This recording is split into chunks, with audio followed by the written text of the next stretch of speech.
Hello everyone. Today we'll explore how AutoCAD is used in smart infrastructure design to promote sustainable urban development.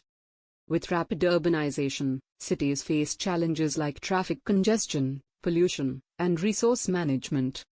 Smart infrastructure design focuses on creating cities that are efficient, eco-friendly, and sustainable, ensuring a better quality of life for future generations.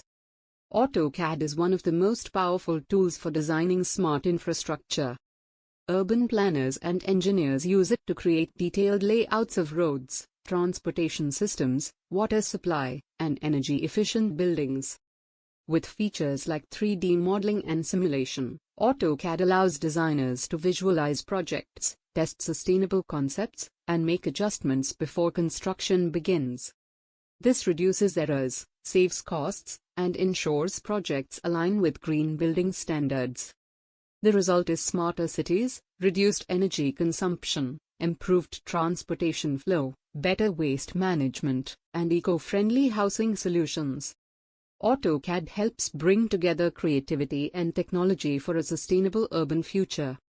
In summary, AutoCAD plays a key role in shaping smart, sustainable cities by turning visionary ideas into practical, eco-friendly infrastructure designs. Thanks for watching. Don't forget to like, share, and subscribe to my assignment solution for more insights on smart technologies.